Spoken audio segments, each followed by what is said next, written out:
Bonjour, bienvenue dans cette émission. Aujourd'hui, le thème est consacré au HPI et même HPI et entrepreneurs. Et j'ai le plaisir d'avoir comme invité aujourd'hui Loïc. Bonjour Loïc. Bonjour. Alors commençons par le HPI justement. Alors d'ailleurs, c'était quoi pour toi le HPI? Bien avant qu'on se rencontre, comment t'es tombé dans là-dedans en fait? Moi, je me posais des questions. Ouais, Je pense que c'est ça. Il y avait des trucs qui collaient ouais, pas, je savais pas où me mettre, je savais pas ouais, dans quelle case exister, on va dire. Et, euh, et j'avais l'impression que j'avais besoin d'une case et je me suis rendu compte, en fait, non, c'est que j'avais envie de me balader dans des endroits ouais. où peut-être d'autres gens se baladent pas. Je sais pas. Et c'est ça qui m'attirait. Et je me sentais pas en phase souvent avec les gens. Ouais. Donc voilà. Et puis c'était ouais, de trouver quelque chose qui me correspondait plus. Ouais. Mm. Donc décalage avec les autres, question aussi de sens dans ce que tu fais. Ouais, c'est classique, ouais, c'est ça. Ouais, Et puis aussi la difficulté à s'intégrer aussi. Et puis ouais, même le fait, des fois aussi, je me suis rendu compte que la plupart du temps, je cherchais pas à m'intégrer. En mm, fait, c'était pas ce qui me. Je cherchais du sens dans ce que mm, je faisais et souvent, je me rendais compte que j'étais en décalage avec les autres par rapport à ça. mm. Mais là, c'était avant que tu saches que tu es HPI, parce que comment tu l'as su? Ça s'est fait progressivement. Je commençais à voir, enfin, je pense comme tout le monde, on le sait en fait, Ouais, mais on n'arrive pas trop à le formuler. Puis après, de savoir ce que c'est aussi, ouais, déjà de se renseigner sur ce que ça implique, ce que ça veut dire réellement. Et en fait, c'est grâce à ma fille en fait qui elle-même a été suivie et dans le cadre, elle a fait un test et puis on s'est rendu compte que c'était ça. Et puis quand j'ai lu son rapport de test et voir un peu le fonctionnement, j'ai fait il y a plein de choses qui me parlent là-dedans. Donc alors, voilà, j'ai embrayé après derrière. ouais, c'est intéressant parce que finalement, de nombreuses personnes qu'on rencontre, alors le biais des personnes qu'on rencontre, hein, là je fais attention parce que c'est pas toutes les personnes, parce qu'il y a plein de HPI qui le vivent très bien et ça se pose pas de problème, mais je me rends compte que les personnes à qui je pose des questions ont eu par la majorité par leurs enfants quand ils ont des enfants, et après ils se posent des questions sur eux. C'est assez Mm. intéressant, ils avancent dans l'âge 30, 35, 40. Alors c'est un peu plus tôt pour les filles, un peu plus tard pour les garçons en général, et 35, 40 ans. Et puis là, on se dit tiens, mais ça me parle, c'est ce qui s'est passé pour toi. Et donc après, qu'est-ce que ça fait? Tu t'es documenté? Ouais, je me suis documenté assez intensément, puis j'ai passé le test aussi assez rapidement en Ouais, fait, avec le même psychologue qui suivait ouais, ma fille. Et donc du coup, alors, c'était super on va dire pour le test. ouais, Après dans le suivi, malheureusement, je pense que j'avais besoin de quelqu'un d'autre. ouais, Enfin, je sais pas, je me ouais. suis rendu assez vite compte que j'avais besoin d'autre chose et non plus juste de parler, mais aussi de parler de choses qui étaient liées à mon mode de fonctionnement et qui pouvaient être comprises en fait par Ouais. rapport à ça. Ça, c'est intéressant ce que tu dis, parce que moi, ce que j'explique souvent, c'est en fait déjà le test. Ça s'appelle test, c'est pas un test, c'est comme une analyse, hein, c'est comme une analyse de sang. Tu fais une analyse de sang, tu dis, tiens, j'ai beaucoup de diabète, ou j'ai beaucoup, on va dire, d'hématocrite, ça va être plus, parce que diabète, c'est plutôt négatif. Et ben, quand on dépasse un certain seuil, ben, on est comme hyper hématocrite. Ben, là, c'est pareil, là, il y a une analyse. Et puis après, l'idée, c'est dès que tu dépasses un certain seuil, ben, ce qu'on appelle l'HPI. En fait, c'est juste une analyse, c'est une caractéristique. Après, effectivement, c'est que, alors, je te dis souvent, ce que je dis souvent aussi, c'est d'être débriefé par un neuropsy qui permet de comprendre son fonctionnement. La valeur en soi, on s'en fout. Ce qui est important, c'est ça. Mais après, la question qui se pose, c'est ce que tu as dit, qu'est-ce qu'on en fait? Maintenant Ouais, que tu c'est as ça. ça, ok, maintenant, ça permet d'avoir des informations. Je suis gaucher, je suis droitier, voilà comment je fonctionne. Tu as certaines choses, mais après, le reste, mais comment j'avance? Qu'est-ce que ça implique dans son Ouais, rapport au monde en fait et ça je pense qu'on a besoin aussi d'échanger avec des pairs et aussi des pairs avec qui il y a une réflexion sur le sujet et qui ont des billes en fait et ouais, voilà, qui ont appris des choses aussi, qui sont même des professionnels du ouais, sujet pour nous aider à naviguer là-dedans parce qu'en ouais, fait on est un peu perdu en fait dans une zone un peu inconnue ouais. justement. Ouais. Alors justement, c'est compliqué parce qu'en fait, les gens me disent des fois, mais t'es psy ou t'es pas psy? Et non, je suis pas psy. Le psy, il va s'intéresser au pourquoi, pour faire court, et comprendre les choses. D'ailleurs, il y a plusieurs personnes qui sont suivies par des psys. Et là, l'idée, c'est, ok, mais le HPI, il a besoin de ça, des fois de comprendre, mais une fois qu'il y a ça, mais d'emmener quelque part. Où est-ce qu'on va? J'ai une question de sens et puis d'avoir un rapport à l'autre qui est particulier. Mm. Donc là, c'est pour ça qu'au départ, qu'est-ce que je fais de ça? Et vers qui je vais? C'est toujours. Moi, j'ai eu ça quand j'ai découvert ça il y a 10 ans. Et après, j'ai des personnes qui m'ont dit ouais, Jean-François, je vais t'accompagner là-dessus. Mais une fois, en fait, ils sont pas forcément habitués à ça. Et puis à la fin, ils disent je vais t'expliquer pourquoi ça marche pas. Non, c'est pas ça. Moi, ce que je veux, c'est avancer. Et donc, l'idée, c'est de trouver la bonne personne qui accompagne, Mm. mais déjà, identifier les choses. Peut-être ce qui a été pour toi, quoi, d'identifier les enjeux, les problèmes. C'est pas évident parce Ouais. que on a toujours vécu avec ça. Exactement, c'est-à-dire en fait ton référentiel de base Ouais. en fait est biaisé, en fait tu vis dans une bulle. Mmh. Et moi ce qui m'a aidé mon thérapeute en fait il m'a parlé de quelque chose en fait que dès l'âge, enfin dès l'enfance en fait l'enfant HPI en fait a Mmh. besoin de guides, Mmh. que le rôle de l'adulte en fait est celui de la guidance en fait. Et souvent en fait il y a un décalage parce que la plupart des enfants en primaire ils sont pas là-dedans en fait. Ils sont plutôt dans la socialisation, des trucs comme ça, alors que l'enfant HPI lui a des besoins spécifiques. Et après c'est des rendez-vous, je pense, que je n'ai pas eu pendant tout un tas. C'est-à-dire les adultes n'ont pas été ces guides pour moi. Et en fait c'est ce qui m'a manqué. Et donc du coup tu te sens perdu, tu doutes de toi, tu sais pas où t'es en fait. Et du moment où tu retrouves en fait de la confiance en disant cette personne je peux lui faire confiance et je sais pourquoi, et je sais qu'elle peut m'amener dans des zones qui sont a priori inconnues mais qui vont me faire du bien, qui vont m'aider à me trouver et à me construire en fait. Et ben là c'est prodigieux en fait. Mais alors t'en as conscience. Moi je le vois avec les enfants actuellement, certains enfants, quand ils en ont conscience on peut les accompagner. Mais toi à ton époque t'en avais conscience, et puis autour de toi c'est confiance.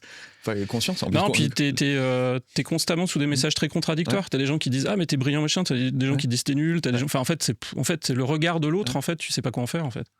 Alors c'est intéressant ce que tu dis. T'es brillant, t'es nul. Alors encore une fois je reprécise les choses. C'est le biais des personnes que l'on voit, parce que sur les réseaux on me dit oui mais attends tu parles un peu de tout le monde. Non, justement qu'on soit bien clair.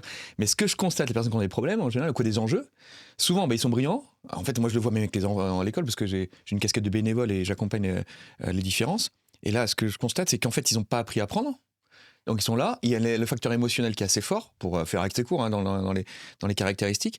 Et du coup, ils accrochent ou ils n'accrochent pas. Et puis, comme tout va très vite, en fait, il y a une question qui est posée, tu vois la réponse.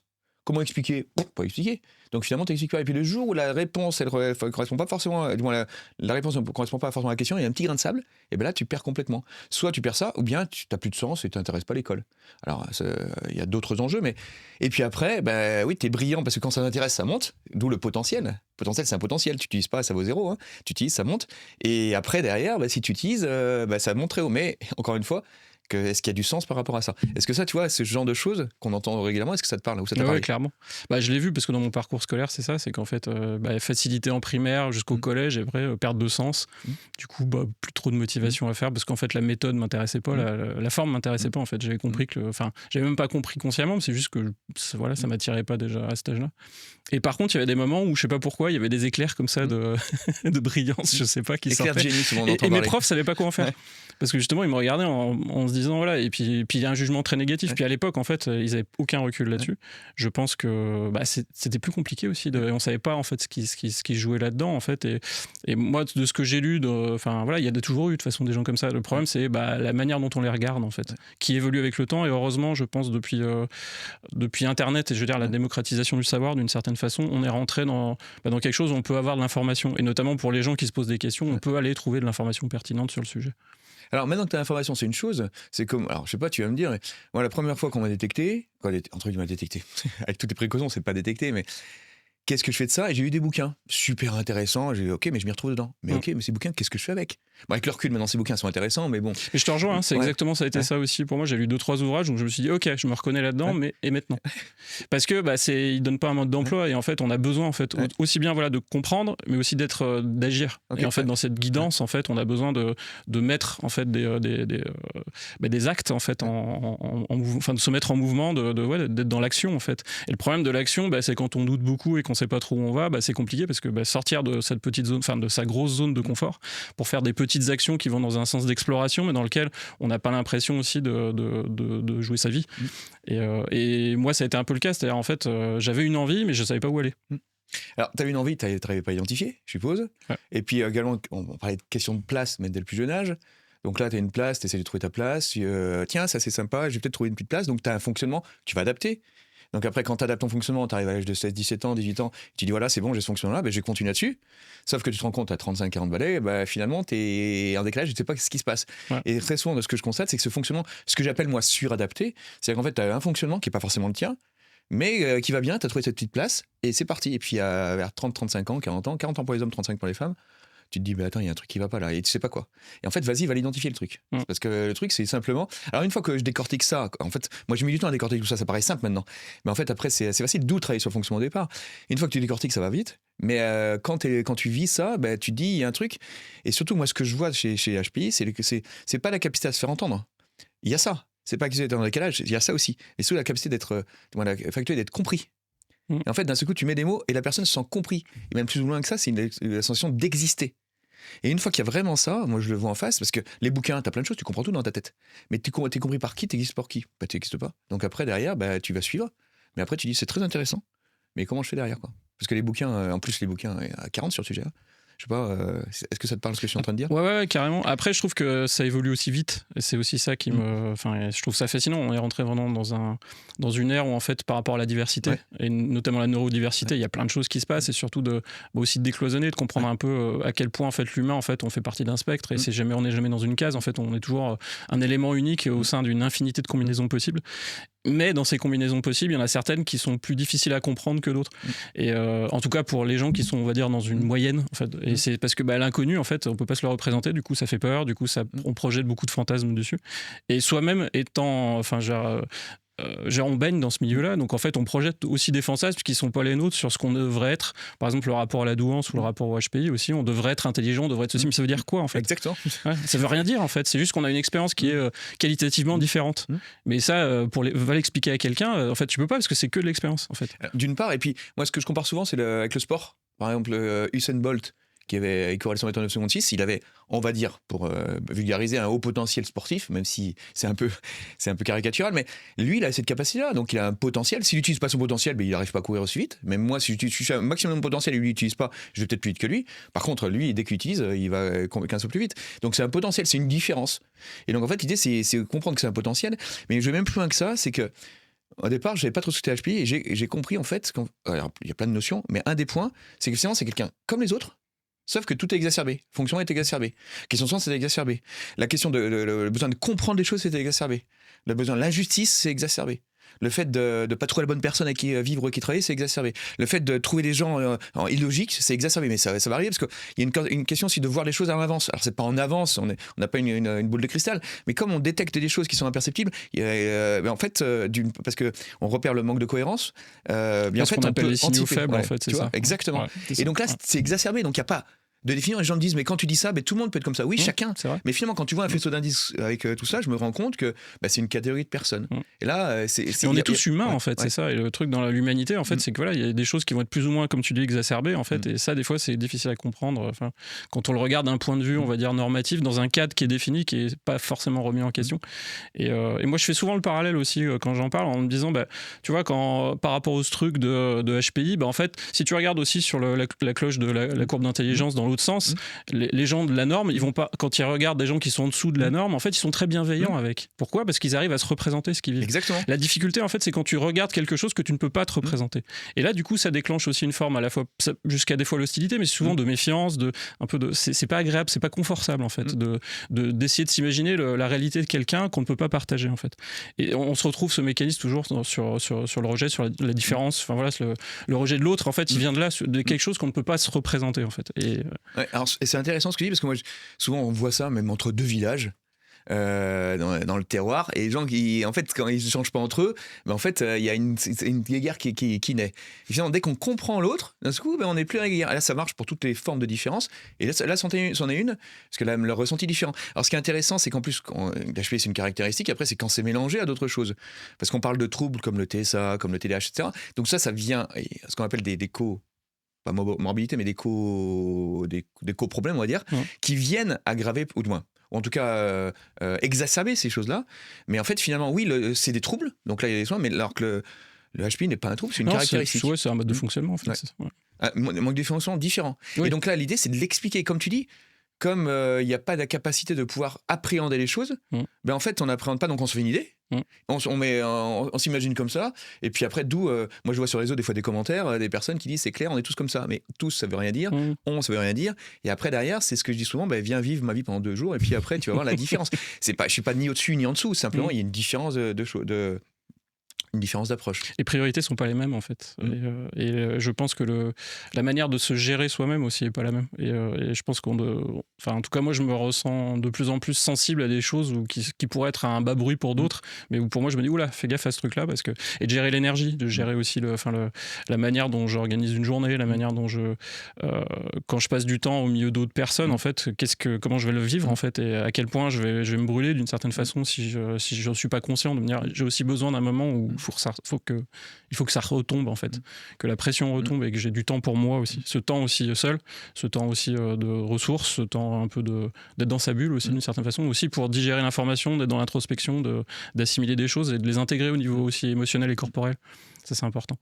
Tu parles de l'émotion, justement, c'est pour, encore une fois, pour certaines personnes qui le vivent difficilement, les émotions ont été masquées, ont été mises de côté, et du coup, après, n'ont pas été appréhendées jusqu'au fait même de ne pas ressentir même son corps, quoi.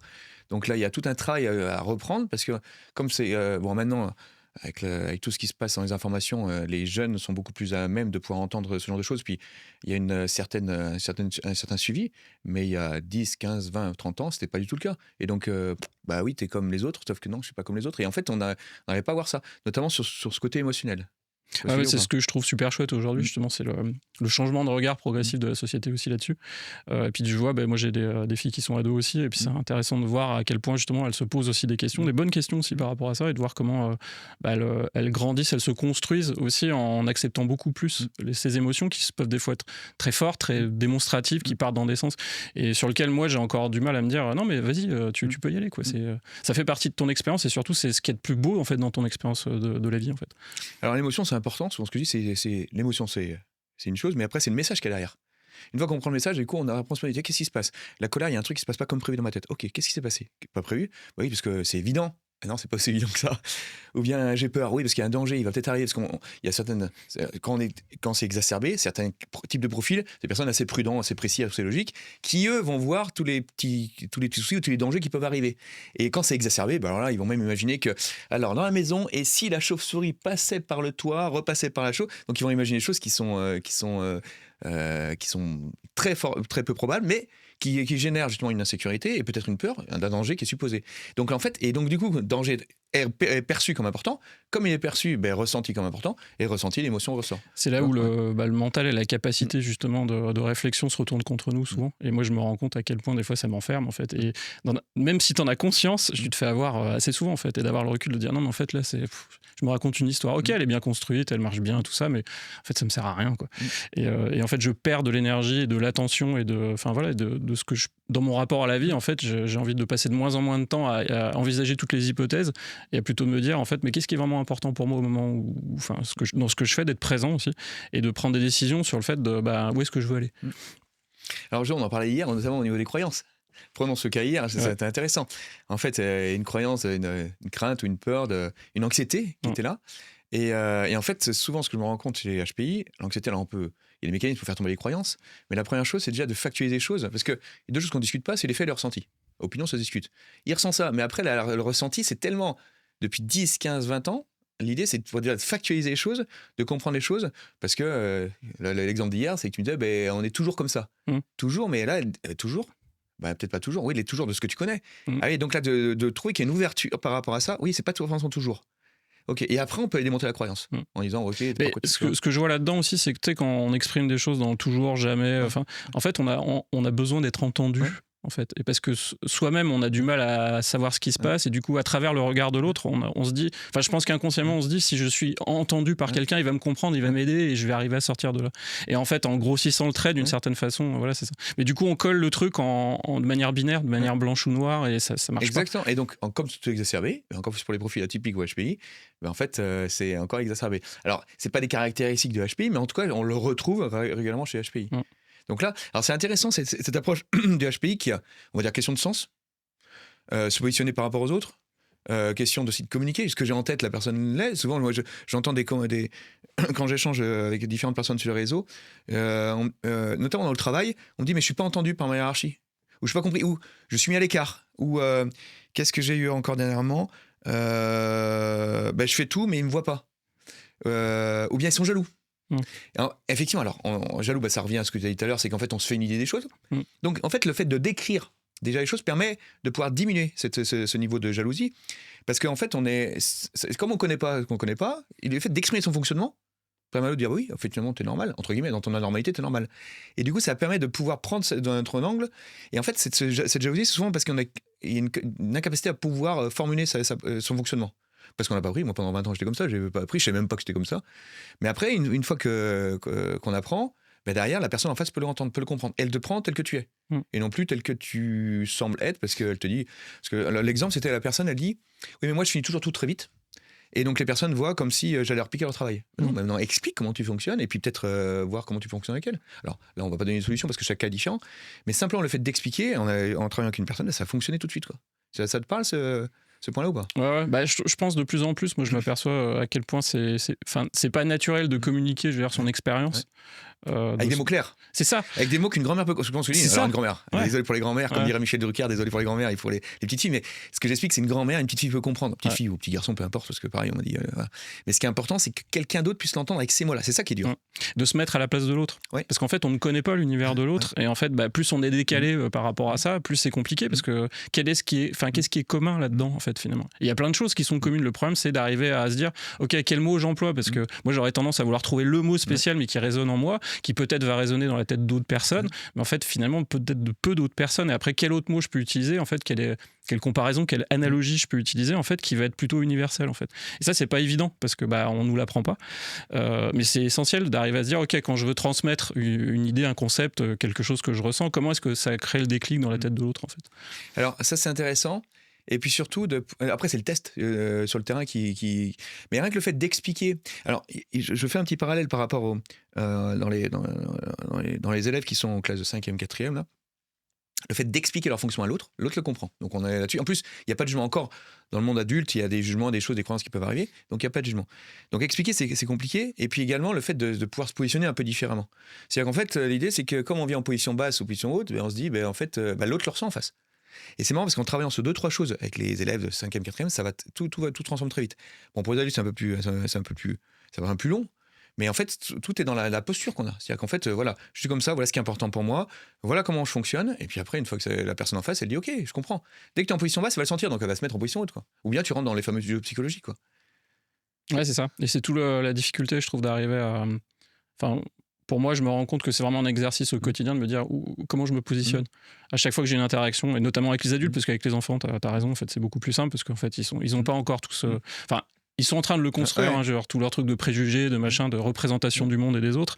Mais avec certains adultes, ça devient très compliqué parce qu'en fait, ils te voient pas tel que tu es, ils te voient selon ce qu'ils te projettent. Et c'est un point qui est très difficile. Donc du coup, après, comment trouver la stratégie en fait pour remettre une relation qui soit plus authentique et où il y a une forme d'écoute, d'accueil et d'ouverture en fait par rapport à ça. Alors après, c'est les mots à utiliser, c'est toujours pareil, le fonctionnement, comment on fonctionne. Après, donc il y avait le fonctionnement, il y avait ce qui est important. Il y a trouver ta place, qui est important. Également, tous les jeux qu'il peut y avoir, le positionnement par rapport à l'autre, la communication, mais également toute la charge mentale. Charge mentale qui, alors, comme tout est exacerbé, charge mentale, c'est quoi? Soit tu réfléchis à nuit à autre chose. En fait, soit ça te prend la tête pour un truc qui a été dit pendant la journée. Si tu es quelqu'un qui est plutôt dans l'empathie, dans l'écoute, etc., tu vas y penser pendant 10 ans. Si quelqu'un qui est plutôt dans l'action, tu aurais dit j'aurais dû faire ça, etc. Donc en fait, il y a une rumination qui se fait, qui provoque un manque d'attention pour toi d'abord et pour les autres. Donc du coup, la soirée, t'es pas non plus attentif aux autres. Et là, du coup, tu pars à la nuit là-dessus et c'est reparti le lendemain. Puis tu arrives avec des cernes au boulot comme ça, quoi. Comment ça te parle, ça? Ouais, carrément. Sur une forme d'épuisement en fait, attentionnel en fait. Ouais. Parce que c'est le premier, le réflexe que j'ai construit avec les années, ça a été vraiment de me dire, faut que j'arrive à éviter toute possibilité de conflit d'une certaine façon. Donc, sois hyper vigilant tout le temps à tout ce qui se passe. Et le problème, c'est que du coup, mon esprit se focalise sur ce qui va pas. Et donc, du coup, effectivement, rumine, alimente ce truc-là, et ça m'épuise.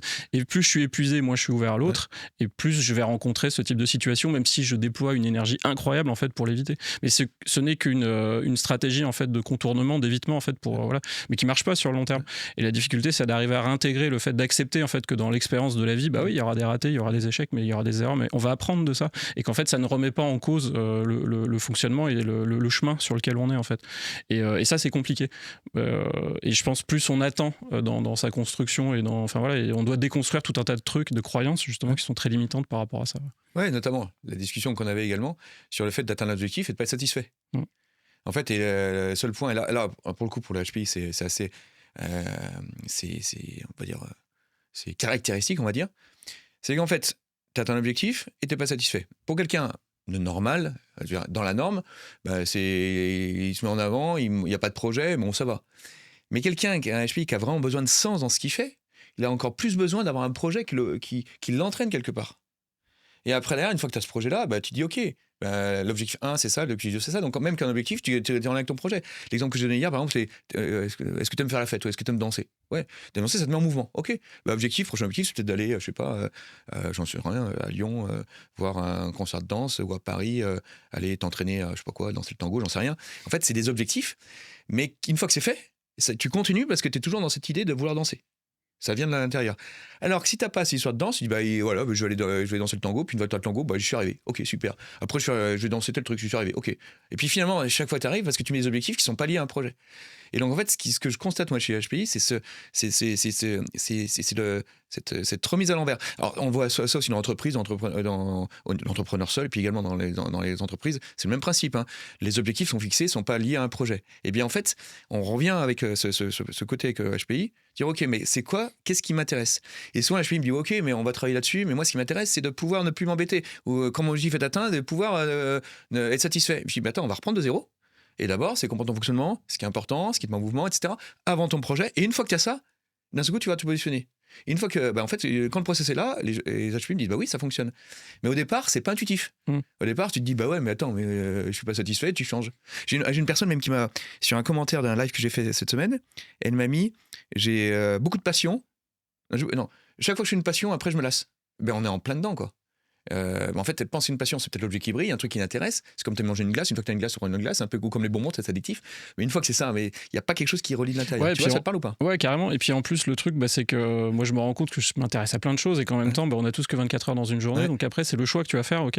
Et aussi ça, de dire, t'es à fond dans un truc, tu le fais. Et puis vu qu'on a des facilités à apprendre vite, on devient assez rapidement compétent dans le domaine. Mais en fait, tu atteins un stade où tu dis, j'ai atteint ce que je voulais atteindre à ce moment-là. Puis après, pouf, tu repars sur autre chose. Mais tu n'as rien vraiment construit par rapport à ça. En tout cas, moi, je me rendais compte que c'était plus.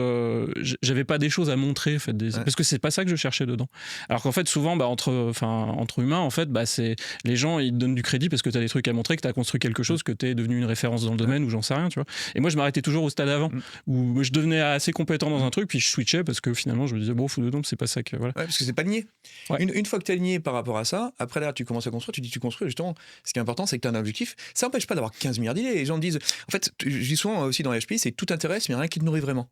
On est là-dedans. En fait, mais une fois que tu as un pot indicateur qui est là, mais après derrière tu peux avoir plein d'idées, mais ça va se greffer sur ce pot indicateur. Et même des fois tu vas me dire non, ça c'est pas mon projet. Parce que sinon tu vas partir dans une voie qui est pas la tienne. Tu vas viser mais à côté. Ça t'intéresse mais ça va viser à côté. Donc l'idée c'est que de pouvoir relier à ça pour toujours être dans cette colonne vertébrale. Tu vois un peu? Ouais. Et puis je me rends compte que intuitivement, en fait, j'ai fait des choses qui étaient assez relativement convergentes, mais en fait, tu sais pas vraiment. T'as une espèce de brouillard, en fait, où tu dis, je suis dans une zone, ok, moi, ça me parle, machin, mais t'es pas relié par un espèce de fil conducteur, en fait. Et ça, du coup, le doute revient souvent. De dire, mais pourquoi je fais ça? Mais pourquoi je mets du temps là-dedans? Est-ce que ça a un sens? Et en fait, le doute joue parce que dès qu'on a une baisse de morale, de machin, tout ça, d'un seul coup, pouf, on redémarre avec. C'est comme une espèce, pour moi, des fois, j'ai l'impression d'être un espèce de moteur diesel, tu sais, où à chaque fois, il faut que je remette un peu, allez, c'est reparti, on remonte la pente, tu vois, et qu'en fait, le tomber ça va très vite et remonter ça me prend du temps en fait. Ouais, alors c'est intéressant ce que tu dis parce qu'on est ce qu'on appelle l'équilibre instable. C'est-à-dire que t'as l'équilibre stable et instable. C'est-à-dire que t'as un truc, c'est comme au golf. Je fais du golf et 2-3 ans et puis après j'ai fait un super coup, je dis génial. Et j'ai essayé je sais pas, les 100 coups suivants, ça n'a jamais été celui-ci. Et en fait, c'est comme ça, tu es un équilibre instable. L'idée, c'est d'avoir un équilibre stable. Donc d'avoir d'abord une certaine méthodologie, et puis après, derrière, de pouvoir refaire des choses qui puissent être qui naissent des habitudes, et après d'avoir cet équilibre stable. Mais ça passe que par une chose, c'est par justement ce qui met en mouvement. Souvent, il y a le fameux travail des valeurs. Sur lequel j'appuie beaucoup. Les gens me disent, alors ils me disent tous, alors c'est marrant parce qu'on va faire un podcast bientôt avec une personne qui est passée par là et qui m'a dit, ça fait 20 ans que je travaille sur mes valeurs. En plus, il y a d'accompagnement, c'est 20 ans. Je connais ça par cœur. Ok, d'accord, très bien. Et moi, en plus, je suis quand même un imposteur là-dedans parce que moi, je viens du monde de l'entreprise. Hein. J'étais dans un grand groupe, après j'ai mis des entreprises, j'ai créé, repris, j'ai redressé des boîtes. En fait, moi, je suis plutôt l'entreprise, j'ai rien à faire dans ce milieu-là. Donc, je suis plutôt résultat. Moi, je regarde ce qui marche. En fait, ça marche, on y va. Pourquoi ça marche, j'en sais rien, mais ça marche. Et en fait, ce que j'ai constaté, les valeurs, moi, ce qui est un truc qui ne mettait pas en mouvement, alors j'ai mis du temps à le trouver, et maintenant ça paraissait simple, c'est qu'en fait, dans ce qui est important, tu as 3 choses. Tu as les valeurs, tu as les convictions et les besoins. On connaît bien. Conviction, et souvent ce qui se passe, on voit même dans les entreprises, c'est assez marrant, ce qu'on appelle les valeurs, en fait, ce sont des convictions. C'est pas que les gens n'adhèrent pas. Et les valeurs, c'est ce qui te met en mouvement. Et là, encore plus, alors c'est valable pour tout le monde, mais encore plus pour les HPI, parce que souvent on a des convictions et des besoins, mais pas dans les valeurs qui mettent en mouvement, et là, ils mettent en mouvement vers quelque chose. Et notamment, après, on passera aussi dans le côté du salariat ou de l'entrepreneuriat, une valeur dans laquelle on va ajouter, et puis après, quelqu'un va mettre une valeur dessus. Mais c'est quelque chose qui met en mouvement. On va être en mouvement l'autre. Et souvent, le rapport que je vois par rapport au HPI, par rapport à l'autre, la première chose, c'est qu'est-ce qui me met en mouvement et qui va faire que je vais rencontrer l'autre. Et non pas l'inverse, parce que sinon je reste dans mes convictions, dans mes besoins, même mes besoins. Besoin d'être reconnu, besoin d'exister, besoin de tout ce qu'on a vu tout à l'heure. Et qui sont tout à fait légitimes, il n'y a pas de souci là-dessus. Mais l'idée, c'est d'identifier ça et de se mettre en mouvement. Après, on pourra discuter d'autres choses. Et souvent, les gens disent, mais attends, parce que ce que je dis également, c'est que pour les gens qui ont 18 ans, en 2 jours, en 2 heures, on trouve les valeurs. Quelqu'un, tu as vu ça, tu as eu différentes personnes passer dans les programmes. Ouais. Quelqu'un, ça et sur soi-même, c'est génial, voilà. Parce qu'on se rend compte à quel point en fait c'est une construction. Et il y a une forme aussi de vernis social sur ces valeurs. Quelles sont les valeurs qui sont acceptables, qui sont bien? Qu'est-ce que je veux être en fait? Mais c'est pas ce qu'on veut être, c'est ce qu'on est en fait. Et qu'est-ce qui nous met vraiment en mouvement? Qu'est-ce qui nous anime vraiment? Et souvent, déjà c'est compliqué d'aller chercher parce que c'est pas confortable. Alors, si tu peux expliquer un petit peu, parce que souvent ce que je disais, c'est que les gens, encore une fois, ils disent mais les valeurs, je vais les trouver, mais des fois tu peux être 1 mois, 2 mois, 3 mois. Et plus tu es ancien et plus tu as fait le développement personnel, plus tu mets de temps. Donc des fois ça peut. Qu'est-ce que tu peux, toi qui l'avais vu de l'intérieur, qu'est-ce que tu peux dire de alors sans parler, il y a un protocole, il y a plein de choses, mais en l'expliquant, ça parlera pas plus aux personnes qui nous regardent. Mais toi de l'intérieur, comment tu vois ça et tu te dis bah oui finalement j'avais pas eu ça comme ça quoi. Déjà, en fait, quand je suis rentré dans ce truc de creuser les valeurs, je me suis dit prends le temps. C'était la première chose. Je savais qu'en fait, ce que j'allais sortir en premier jet, ça allait pas être ça. Mais je le savais, consciemment, mais je voulais pas vraiment l'accepter parce que ça fait chier, parce que tu dis non, mais je me connais, machin, je suis capable de. Et au final, je me suis dit non, c'est un point de départ. Mais en fait, t'es pas très loin. Mais en fait, ce qui va être intéressant, c'est l'espèce de vernis, c'est ce qui est en dessus. Et en fait, ce qui va être intéressant, c'est comment, entre ce qui est apparent, ce que tu vas pouvoir atteindre, ce qui est en dessous, en fait, ce que tu n'as jamais vraiment consciemment réalisé, et en fait, ce qui est là et ce qui a toujours été là. Et en fait, là-dedans, c'est d'arriver à se dire, ok, ouvre-toi et accepte le fait que t'accroches pas à ce truc-là, on s'en fout, c'est un point de départ en fait. Et c'était intéressant de voir à quel point les mots justement renvoient à d'autres mots et ainsi de suite. Et au bout d'un moment, tu vois les convergences et tu vois des trucs où tu dis ah oui, ça oui, ah non, ça non. Et puis finalement, c'est pas grave en fait. Et ça décante, c'est vraiment ce truc-là. Ça décante, après c'est naturel, ça devient évident. Ouais. Mais et après des fois, alors souvent quand vous passez en atelier, ça y est, j'ai une valeur. Alors les gens qui arrivent dans les programmes, ils disent attends, ils ont passé une heure pour une valeur, mais en fait on se rend pas compte. Mais 1 heure c'est rien en fait, hein. Mais parce qu'après derrière, alors pour certains c'est ça, puis d'un autre côté on va creuser d'autres choses parce qu'il y a des croyances et des peurs, donc on va essayer de lever les peurs, donc ça prend un peu de temps également d'aller chercher, parce que des choses qu'on n'est pas vraiment chercher. Même je vois, moi j'ai des coachs qui viennent dans les programmes, quoi, parce que j'aime pas trop le mot coach parce que n'importe tous les coachs, mais des personnes qui ont ces formations là, mais souvent ils ont déjà travaillé sur la valeur, mais souvent on se rend compte que c'est un travail sur les convictions et des besoins. D'ailleurs c'est pour ça qu'en fait ils viennent aussi, parce qu'ils mettent beaucoup d'énergie, ils n'ont pas les résultats qu'ils veulent. Et en fait on se rend compte là-dessus, oui, alors c'est vrai qu'il y a un protocole, il y a plein de choses, puis il y a un accompagnement aussi, tu peux pas faire ça seul, donc il y a aussi une manière de faire. Mais exactement, je te rejoins là-dessus. Moi, ce qui est vraiment la grosse différence, c'est que je me suis rendu compte, et de toute façon je le savais en fait d'une certaine façon, mais que de tout seul en fait tu tournes en boucle. T'arriveras jamais à atteindre autre chose. En fait c'est dans le miroir que te renvoie l'autre, et la pertinence de ce miroir là en fait qui va te grossir juste le truc en disant ah tiens regarde ça, je trouve ça intéressant, pertinent, qu'est-ce que t'en penses?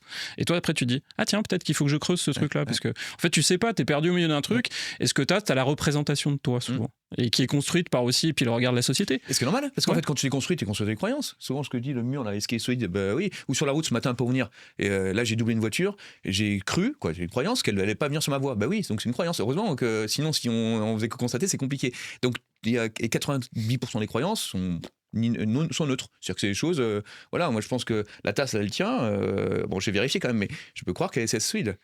D'ailleurs, petite parenthèse, il y a plein de vides, c'est autre chose, on pourra partir là-dessus. Mais en fait, ce qui est important, c'est une croyance. Mais après, il y a des croyances qui nous limitent, parce que du coup, d'où la peur dont on a parlé tout à l'heure, ou des croyances qui nous aident. Par exemple, partout où je vais, je trouve une place. Donc, sauf ici, j'ai trouvé une place un peu plus loin. Normalement, c'est juste devant. Donc voilà, mais c'est des croyances, en fait, c'est des choses auxquelles on croit et qui font que ça fonctionne. Et ce qui est embêtant pour le HPI, c'est en fait, il y a des choses qui sont construites. Comme le cerveau a fonctionné, il a bien tout analysé, et en fait, il n'y a pas de faille, quasi. Mais en fait, il n'arrive pas à retrouver où est le problème initial. Et même en creusant d'ailleurs, et c'est là où on va chercher des choses et qu'il n'a même pas conscience. Et donc, en fait, pour lui, il dit, oui, c'est évident. J'ai pas une croyance. Et puis, en creusant, d'un coup, il comprend qu'il y a ça, il y a un petit décalage. Et là, du coup, une fois qu'il y a ça, après, on peut aller encore plus loin dans les valeurs, une fois qu'on a démonté ses croyances et ses peurs. Ouais. Ça te parle un peu ce chemin? Ah ouais, carrément. Et puis moi, je pense que c'est vraiment ce qui me fait avancer, c'est justement de me remettre en question sur les trucs, parce que je suis très fort pour argumenter aussi. Ah ouais, le problème, c'est que la plupart du temps, je suis avec des gens et puis ils essaient de me vendre un truc, puis je leur dis bah non, j'y crois pas, et par ça. Et la plupart du temps, ça, je pense que je me base sur des trucs qui sont fiables. Mais par contre, ça m'empêche en fait d'avoir un regard qui me permet de moi me faire bouger en fait, parce que du coup, je juste consolide en fait ce que j'ai déjà mis en place dans mon modèle du monde en fait. Ah, c'est marrant ce que tu dis, parce qu'en fait, le HPI est très joueur. En fait, souvent, alors j'en vois avec les enfants quand ils vont voir les psys, entre guillemets, alors pour faire court, des fois, en bout de 2-3 fois, ils mettent le psy par terre. Alors, attention, ça va être regardé par différentes personnes. Ne pas sortir pas de contexte ce que je viens de dire, mais ce qui est important, c'est que des fois, il dit j'ai plus, ça m'intéresse plus. Donc en fait, parce que il a cette capacité de jouer, il a besoin vraiment de se confronter à trouver quelqu'un qui est égal à égal. Et souvent, c'est ce que je te dis quand tu es rentré dans le programme. Si de toute façon, en fait, si tu veux égal à égal, c'est bon. Tu vas trouver quelqu'un de costaud, je serai costaud en face. Après, derrière, attention, on commence à avancer parce que tu vas essayer de jouer et encore la vie avec une autre personne qui a voulu aller dans un atelier, je dis non, tu vas aller dans l'autre. Donc en fait, fait, c'est important de couper le cerveau parce que sinon, tu auras toutes les raisons du monde, tu auras déjà pensé à tout, mais tu as besoin de voir aussi qu'en fait, c'est du costaud. Et souvent, même moi, des personnes que j'ai des fois un quart d'heure, elles testent ce côté costaud. Puis après, elles disent, il y a du costaud en face. Parce qu'il y a ce quoi du costaud, entre guillemets, il y a une de répondant. Parce que forcément, on est tous joueurs, on aime tous s'amuser, puis après, on est super doué. Soit pour trouver le truc qui va bien, pour dire voilà, il y a ça, et puis de contourner le truc. Sauf que là, après, comme le programme a été conçu HPI pour les HPI, en fait, là, ça fonctionne pas. Donc tu rentres dedans. T'as pas le choix. Quoi, c'est pas le choix. Si, t'as le choix, mais t'es un peu comme dans un entonnoir, d'ailleurs, dans le protocole. Ouais, et ça, je pense, c'est vraiment la grande force, et c'est ce que j'ai senti intuitivement. C'est en fait, j'avais envie justement qu'on me confronte à mes limites, en fait. Parce qu'en fait, la plupart du temps, il y a personne qui me renvoie ce miroir-là, parce qu'en fait, je peux être ce que je veux d'une certaine façon. Et c'est ce truc-là, je peux mentir, en fait, tout le temps. Parce que c'est facile. Ça se voit. Mentir, sauf qu'avec maintenant, avec ce qu'on est en train de faire, c'est pas possible. Et l'idée, c'est d'arriver à trouver des gens, enfin, en tout cas des partenaires, enfin, en tout cas des gens, des guides, d'une certaine façon, qui nous renvoient à nos propres limites, mais de manière bienveillante. Exactement. L'idée, c'est pas de dire que tu mens, parce qu'en fait, c'est inconsciemment. C'est pas que tu mens. Et je vais pas trop ce terme-là, mais c'est en fait, tu vas t'inventer une histoire. Ouais. C'est pas tant ça, c'est qu'en fait, on va te renvoyer, c'est toi qui vas prendre en compte. Ah ouais, c'est ça. En fait, peu importe, on n'est pas là, comme tu dis, on voit rien, on propose un truc, mais en fait, on sait. On sait, mais l'idée, c'est qu'on va te faire cheminer par rapport à ça. Et après, c'est toi qui vois qui sent ou pas. Et donc, c'est toi qui vas dire, ah ouais. Et comme t'as rien à perdre, t'es venu là-dedans, bah, t'y vas. Parce que sinon, on va t'imposer un truc, tu vas essayer de tout faire pour démolir le truc. Tu vois ce que je veux dire ou pas? Ouais, carrément. Après, je pense que pour moi, ça arrivait au bon moment. Il y a quelques années, je pense que j'aurais été dans ce truc en voulant un peu démolir le truc, en me disant arrête, je vais trouver la faille et je vais être plus malin que le système. Mais on s'en fout, c'est pour soi qu'on le fait. Et le problème, c'est à un moment donné de se dire, ok, fais-le vraiment. Et fais-le pour toi. Et ne cherche pas de la rassurance là-dedans sur ce que tu attends à la base, plutôt de se dire en fait la rassurance elle va venir progressivement en fait parce que tu vas découvrir de nouveau en fait par l'élargissement de ta zone connue en fait. Alors, et ça c'est intéressant à chaque fois de faire ce petit pas, on se dit oh là c'est pas très confortable, mais ce que j'ai gagné après coup c'est genre waouh d'un seul coup ça m'assoit, ça m'ancre plus quoi. Alors côté HPI on a eu pas mal de choses. Maintenant côté pro, côté salarié entrepreneur, parce qu'il y a un parallèle entre les deux. Ouais. Là, je fais une question de sens et trouver sa place. L'entrepreneur, une question de sens, trouver sa place. Ce qu'on a dit pour la valeur ajoutée, trouver sa valeur ajoutée, le problème pour l'entrepreneur, tu as dit tout à l'heure, on n'a rien à vendre, mais l'entrepreneur ne vend rien. Il vend quelque chose que quelqu'un achète. Souvent, l'HPI, il va se dire, je définis mon truc, et puis après, je comprends pas, les gens vont venir. Ça marche pas, ça. Tu vois? Et donc là, l'idée, alors, dans ce relais HPI entrepreneur, comment tu vois les choses? Alors, tu es au début du chemin. Par rapport à ça, comment tu perçois les choses? Et les problématiques que tu peux avoir actuellement? C'est aussi pour ça que je t'ai sollicité un moment. C'était le point de départ de me dire j'ai l'impression que je tiens quelque chose que je pourrais développer, que j'ai amorcé en fait, en tout cas dans mon entreprise en fait, des trucs que j'aimerais. Je me dis que ça pourrait marcher en fait. Je sais pas pourquoi. J'ai l'impression qu'il y a des moments ça marche, des fois ça marche pas et je ne comprends pas pourquoi. En fait, j'arrive pas à trouver les liens logiques, j'arrive pas à trouver en fait parce que je suis perdu en fait. Et moi je suis aussi salarié à côté, donc je vois un peu les deux et c'est sur la comparaison aussi entre les deux modes de vie qui sont pas les mêmes et ça sollicite pas les mêmes choses et on met pas en place les mêmes actions aussi donc sur ce côté-là c'est vrai que sur l'entrepreneuriat je suis vraiment dans quelque chose que je découvre complètement et j'ai peut-être moins de préjugés aussi, je sais pas. Alors c'est intéressant, alors j'aimerais bien retourner là-dessus parce que souvent dans les lives que je fais, parce que moi je suis entrepreneur à la base, donc il faut HPI, mais je suis entrepreneur et ce qui est important souvent ce que je dis, l'entrepreneur, on décrète pas entrepreneur. Souvent, j'ai les HPI qui me disent, HPI ou atypique, ou d'autres personnes même, qui disent, moi, je supporte plus mon patron, mon machin, etc. Donc, je me mets entrepreneur. Ça va marcher? Non. Et je comprends pas, ça fonctionne pas. Mais je dis, parce que tu étais sur un besoin. Quand tu fais quelque chose sur un besoin, on en revient tout à l'heure à la discussion qu'on a eue sur ce qui est important pour toi. Il y a des choses qui sont super importantes, qui sont soit des valeurs, soit des besoins, soit des convictions. On s'en rend pas compte, donc tout le travail qu'on a fait, etc., et qui permet de décanter ça, ce qu'on avait vu juste avant. Mais l'idée, c'est d'identifier ses besoins, parce que souvent, on fait ça sur un besoin, parce que j'ai besoin de ça, etc. Comme quelqu'un qui me dit, j'ai besoin de 4 000 euros par mois, donc j'ai besoin de 5 clients. C'est une erreur de faire dans ce cas-là. C'est juste une rentabilité. C'est pas ça. Tu vas proposer quelque chose, tu vas attirer quelque chose, et avec ça, tu vas pouvoir en déduire, et tu vas pouvoir voir si tu es rentable, et pas l'inverse. Et en fait, l'idée, c'est d'exprimer, et non pas de dire je veux la liberté, parce qu'en fait, tout le monde a la liberté, puis aussi, les entrepreneurs qui me parlent de liberté, je dis une liberté sans contrainte, ça n'existe pas déjà. Mais on n'est pas entrepreneur parce qu'on veut être libre, c'est un besoin. On est entrepreneur parce qu'on a une valeur ajoutée qu'on a à proposer. Non pas une compétence, une valeur ajoutée. Cette valeur ajoutée, quelqu'un va dire « Oh, je mets une valeur dessus ». La valeur, dans le business, ça s'appelle l'argent. Dans le côté perso, je sais pas, par exemple là, on échange ensemble, je t'apporte une valeur ajoutée, c'est l'attention que tu m'accordes. C'est, ou je sais pas, ou un petit coup de vin, etc. Tu vois, des choses c'est une valeur que tu donnes par rapport à ça, ou une présence que tu peux avoir. Dans le business, il n'y a qu'une métrique, c'est l'euro. On peut dire ce qu'on veut, ou l'euro, peu importe le dollar pour nos amis canadiens, etc. Parce que, ou les autres, dans les autres monnaies, c'est l'argent. Il n'y a que cette métrique. Alors l'idée, c'est de travailler le rapport à l'argent, parce qu'on peut être pour, on peut être contre, on peut être ce qu'on veut. La seule métrique d'un entrepreneur, c'est l'argent, c'est le business. L'argent, c'est quoi? C'est qu'il met une valeur, qui est une valeur, sur une valeur ajoutée. Le problème d'HPI, c'est de comprendre sa valeur ajoutée. Donc, il y a tout le travail à faire avec les entrepreneurs, c'est comprendre la valeur ajoutée pour après proposer ça. Et ne pas vendre, comme on dit, mais de pouvoir attirer. Et après, derrière, une fois que ça, tu peux être entrepreneur. Et non pas dire, j'en ai marre, je suis entrepreneur. Oh, je sais faire ça, je sais faire ça. Je sais fabriquer des tasses, ok. Mais cette tasse, elle va parler à qui? À personne. Mais la tasse, comme si elle est grise et machin, et que peut-être 10 billions, elle va peut-être s'adresser à tel type de personnes. Je sais pas, les enfants de 15 ans qui veulent faire des telle chose, c'est des tasses particulières. Et ça va leur apporter quoi? Le fait de pouvoir être entre amis, en train de discuter. Tu vois, on peut imaginer plein de choses. Mais l'idée, c'est qu'elle apporte quelque chose et non pas le savoir-faire. Là, tu vois, ce concept, c'est cette réalité que je suis en train de décrire. Comment ça te parle par rapport à ça? Le fait de dire HPI, entrepreneur, c'est pas sur le besoin, sur la valeur ajoutée. Ouais, complètement. Bah ça, c'est vraiment. Et puis, j'ai eu l'avantage, enfin la chance plutôt de démarrer mon entreprise en fait sur un mode un peu exploration et fun. Enfin, parce qu'en fait, j'en avais pas besoin financièrement. C'est juste que j'ai commencé. Voilà, je fais des escape games. En fait, je suis créateur d'escape games et notamment maintenant je fais de la pédagogie avec. Mais au début, c'était juste pour m'amuser parce que je viens du jeu, je viens du monde du jeu. J'aimais créer des jeux et tout ça. Et en fait, je me rendais compte ce que je proposais au début à mon cercle relationnel, puis après à des premiers clients, ça marchait. Donc en fait, et puis ça me donnait une satisfaction. Et puis j'ai construit là-dessus progressivement. Donc finalement, c'est parti plus d'une envie et de me rendre compte que petit à petit, j'explorais des nouvelles, des nouveaux univers en fait, et puis des nouvelles possibilités en fait qui m'apportaient beaucoup en fait et qui me permettaient à chaque fois de rebondir. Et en fait, il y avait ce côté à la fois agréable, ludique et puis un peu de challenge aussi que j'avais pas dans mon boulot salarié. Donc il y avait ce côté-là.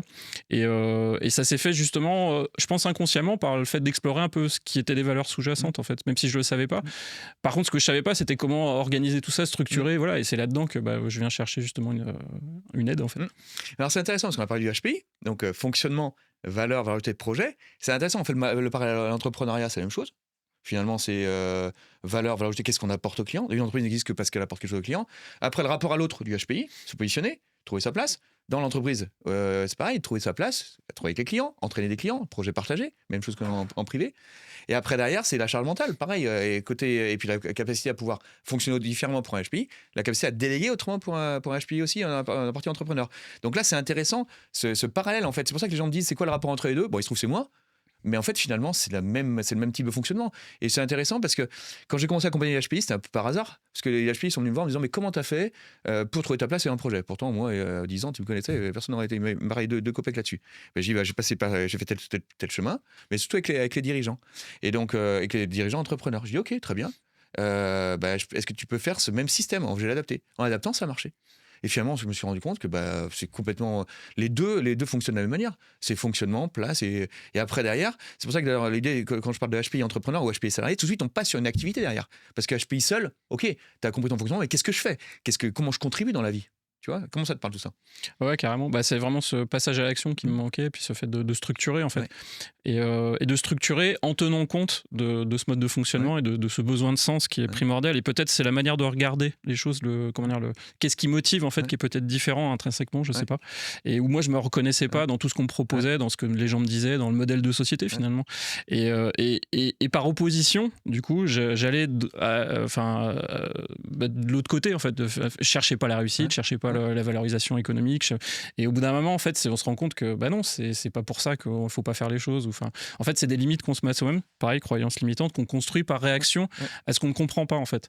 Et tout l'enjeu, en fait, c'est d'arriver à se remettre dans une dynamique, un mouvement en fait, dans lequel on peut construire les deux, en fait, d'arriver à réunir les deux, justement, ce besoin de sens et aussi le fait de réussir, de construire, d'être dans quelque chose aussi qui est ancré dans le réel, dans la vie et dans la société, et de trouver sa place.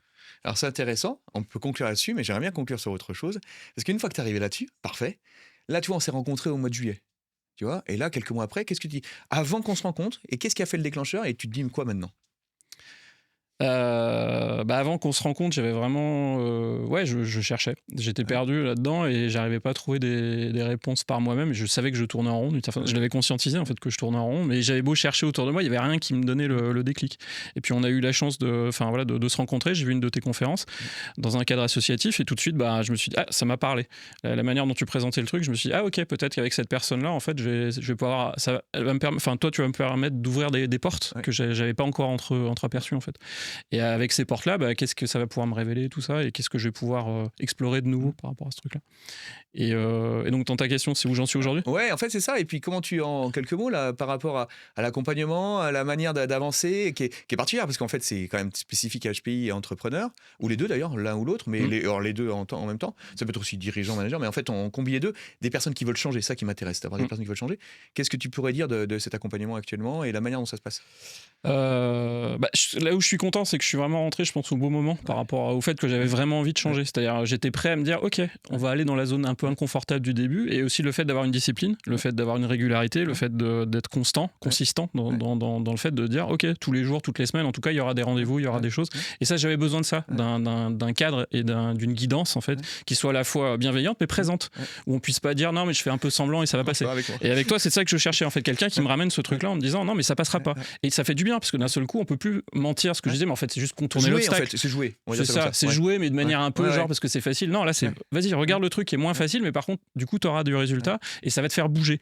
Et dans ce mouvement, en fait, surtout et aussi d'écouter les autres, pas de se comparer, justement, d'être dans cette interaction, de regarder l'expérience de l'autre, de se nourrir du regard de l'autre par rapport à soi-même, par rapport à eux-mêmes, ce qu'ils traversent, par rapport aux mêmes choses, en fait, et de se rendre compte qu'il y a plein de choses convergentes. Il y a des trucs où on se dit, ah tiens, en fait, je pensais que c'était compliqué, mais en fait, non. On l'a tous, et puis ça rassure, et puis c'est aussi dans ce truc, et puis le fait de rentrer dans un programme où tu le fais. Ça m'a fait du bien aussi. Parce que justement, je trouvais toujours des excuses pour pas faire. Parce que je cherchais déjà la finalité de ce que je faisais avant même de le faire. Parce que c'est une fois que tu vas, quand tu vas vite, en fait, tu cherches ça inconsciemment, en fait. Et puis souvent ça marche, tu sais. Et là, quand tu es sur un truc qui a vraiment un résultat, enfin en tout cas qui fonctionne et où il y a un principe actif et qui fonctionne, faut le faire. Donc tu te tais et tu fais le truc. Et ça fait du bien aussi d'apaiser le mental et d'être dans l'action et après de voir ce qui se passe dans ce qui se met en mouvement, en fait. Et l'idée, c'est de mettre des petits pas qui avancent. Et par rapport à l'équipe que tu rencontres, qui est autour, que j'ai construite, c'est justement pour tout le microcosme qui a ça, qu'est-ce que tu dirais ? Parce que des fois, les gens pensent que je suis tout seul. Non, je suis pas tout seul au départ, oui, mais après, derrière, en fait, l'idée, c'est aussi, en entreprise, une des spécialités, c'est de mettre les gens à la bonne place. Donc, ce serait dommage que j'ai pas ça dans ce domaine-là. Qu'est-ce que tu pourrais dire de ça ? C'est chouette. Moi, j'ai vraiment apprécié le fait de me rendre compte que, il y avait toute l'équipe autour de toi, il y a une dynamique, il y a une synergie. Enfin, on voit que chacun a quelque chose à exprimer, je veux dire, et ça se complète. Et à chaque fois que nous, on a une inquiétude, un doute et tout ça, on se dit, et toi, tu nous réorientes sur le fait vers qui tu peux aller trouver des billes et trouver un peu, soit de la rassurance, soit une forme de te remettre un miroir, soit de te faire avancer, de débloquer les choses et tout ça. Et ça, je trouve ça super intéressant parce que du coup, on n'est pas enfermé aussi dans un point de vue. En fait, c'est ça, d'avoir aussi une mosaïque de points de vue, une mosaïque en fait de choses qui nous mettent en mouvement et d'arriver à se dire, aujourd'hui, qu'est-ce que j'ai envie de tester. Et puis ça évolue tout le temps, c'est ça qui est bien. Alors, tu as envie de tester, puis des fois, on te met aussi à tester. C'est ça. En tout cas, merci beaucoup, Loïc, pour cet échange qu'on a eu. Très intéressant encore pour moi sur le côté HPI entrepreneur, puis la suite. En tout cas, maintenant, continuons. Peut-être on fera le point à la fin de l'accompagnement. En tout cas, grand plaisir. Parcours est très intéressant. Merci beaucoup, Loïc. Merci. À bientôt. Salut.